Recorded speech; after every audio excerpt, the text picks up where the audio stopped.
Hello dear students, welcome to States of Matter part 7 on the channel Pen and Paper Chemistry.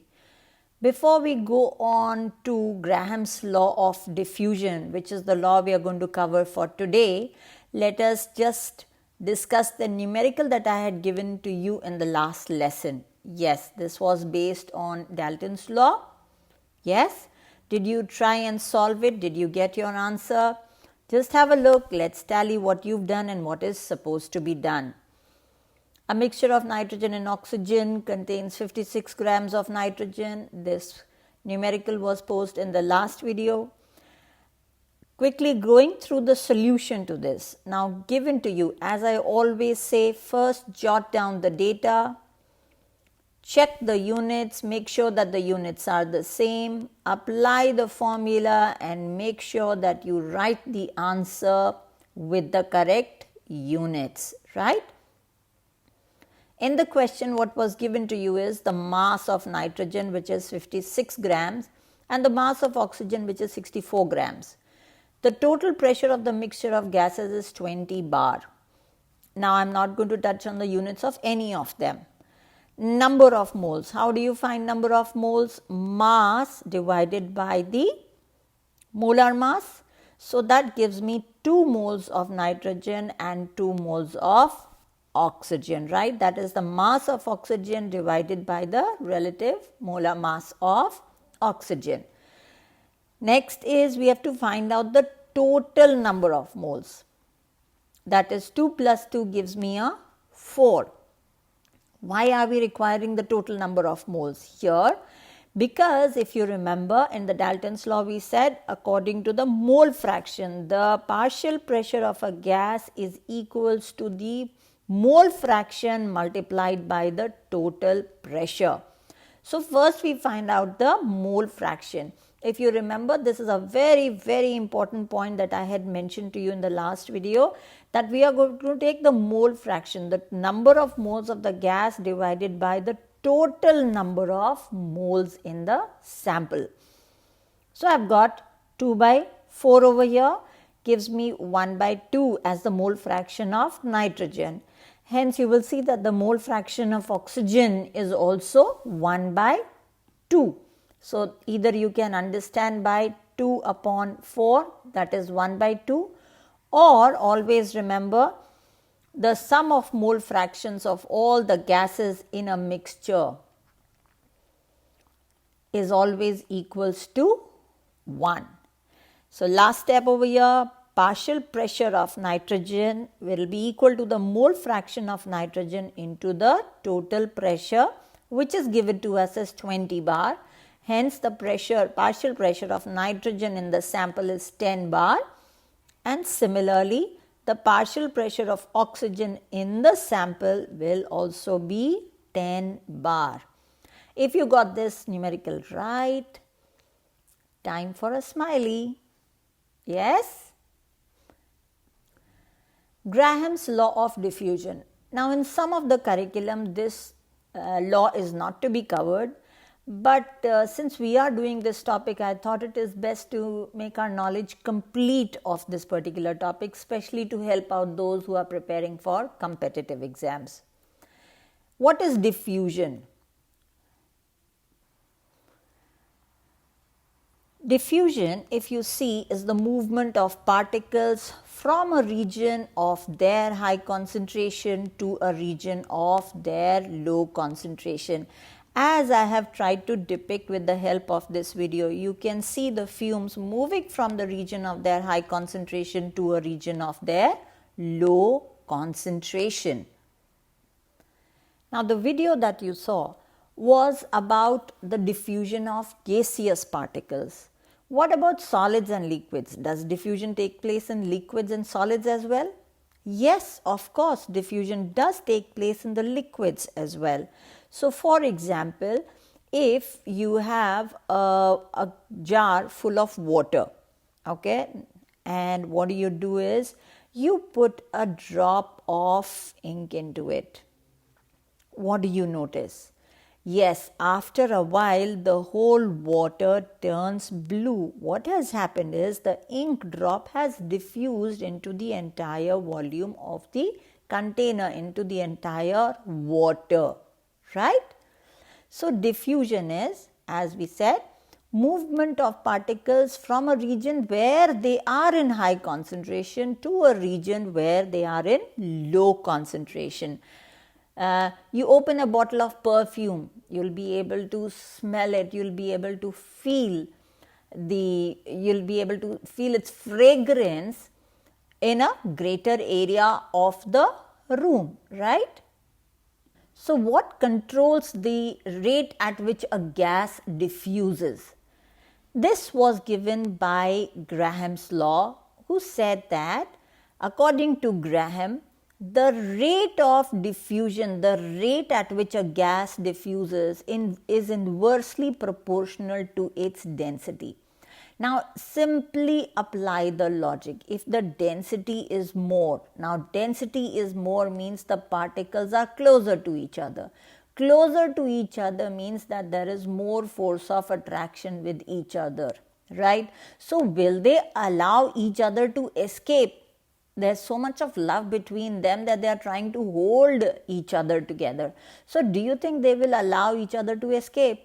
No. So simple logic is rate of diffusion is inversely proportional to the square root of density. Now where did the square root come from? This was a result of the years of experimentation of Graham, who finally gave this law. As always, an important condition over here is that the temperature and pressure has to remain constant when we are applying this law or when we are comparing two gases. Now here we are saying rate of diffusion. Wherever the rate comes from, that means we are comparing it. We are comparing with respect to time. In how much time, what volume of gas is being diffused. So rate of diffusion is the volume of gas diffused divided by the time taken.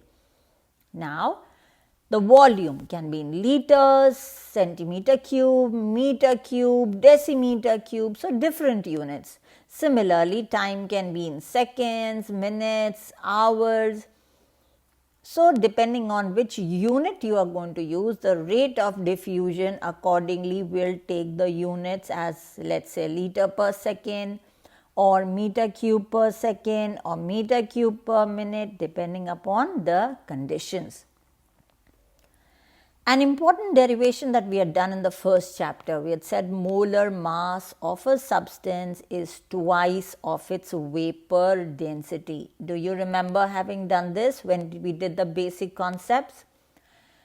So we are going to, you see, measuring density of a gas is more difficult than determining its molar mass. Now you are very good at determining molar mass, whenever I tell you to find out the RMM, you can easily do. So for example, for oxygen, it's twice of 16. Isn't that easy? So let's try and derive a simpler formula to do that. Usually rates of diffusion, you'll compare the rate of diffusion of two gases. Why? What happens is, let's suppose you've got two gases over here and I have separated them by a partition.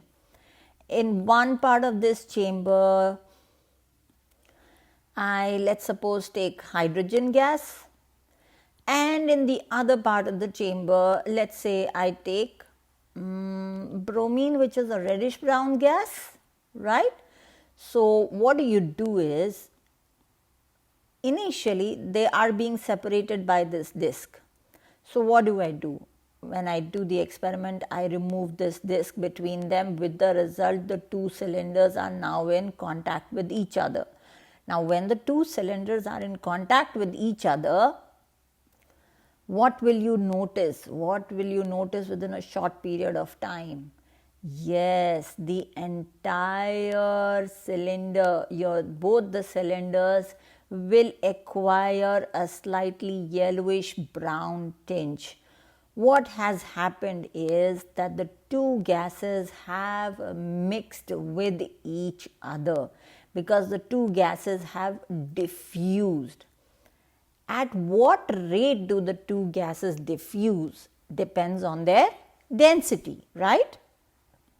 So I compare the rate of diffusion of the two gases R1 by R2, right? Now because I am comparing, so I can say R is equals to K upon under root of D, just putting a proportionality constant over there. So R1 is equals to 1 upon under root of D1 and R2 is, so I am dividing it by 1 upon under root of D2.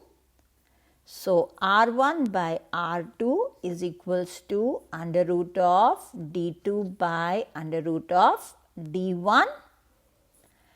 What did we say just now? Molar mass is twice of vapor density, right? So instead of density, I can write molecular mass divided by 2 under root of molecular mass divided by 2. Again, I will get it as M2 by M1. So what is the simple logic? Heavier the gas, lower will be its rate of diffusion, meaning to say more the molar mass, lesser the rate of diffusion. Of course, if you have a heavy body, a heavy block and a light block, which one will be easier for you to move? Definitely. So that's simple logic, correct? So we can say R1 upon R2 is equals to under root of M2 upon M1. But please don't get stuck only with one formula. As long as you understand the basic fundamentals of a topic, you won't feel the need to memorize anything. Just apply logic and you will be there. So supposing I ask you to compare the rate of diffusion of carbon dioxide with carbon 12 and carbon dioxide with carbon 14. Do you think their rates of diffusion will be same or they will be different? Just think about it. Both are gases, both are carbon dioxide. Where will they differ? Yes, more the mass, lesser the rate of diffusion. So, supposing I have a cylinder in which I have got a mixture of these two gases, carbon dioxide with carbon 12 and carbon dioxide with carbon 14. Now this cylinder is tightly closed from all sides. Now what I do is, I sneakily make a small hole in this particular cylinder. Oh, that's a big hole, right? So you see, I'm trying to make a small hole over here. Now if we make a small hole, do you think the two gases will escape at the same time? No. The gas with the lighter isotope, yes, will escape first, leaving behind the gas with the heavier isotope. Isn't that interesting? Isn't that a good use of the process of diffusion? This is something that we call as effusion. That means when a gas escapes from a tiny hole in a container, we call it as effusion. Say I tried to demonstrate this process by making a small hole and lighting an incense stick. You see the stick is burning, but only a very small amount of the gas is coming out. Wow, look at that, the amount of smoke that was trapped, right?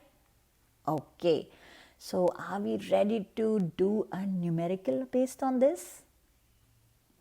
So I've got a numerical here for you. It's an easy one, but there's a small catch involved. Let's see if you are able to grasp it. A gas B effuses 6 times faster than a gas A, which is diatomic. So, meaning to say the gas A over here is diatomic, okay? If the relative atomic mass of A is 36, okay, please be careful. The relative atomic mass of A is 36. Find the relative molar mass of B. You have to find out the molar mass of B. Go ahead, try this numerical and make sure that you have written down whatever I am teaching over here, because these are very good notes for offline reference when you'll not be sitting and watching YouTube and would be studying for your exams. Next, we are going to start with the kinetic molecular theory of gases to explain the behavior of gases.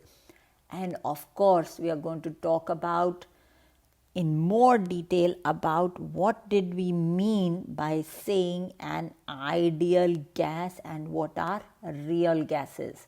So stay tuned, stay happy, stay healthy.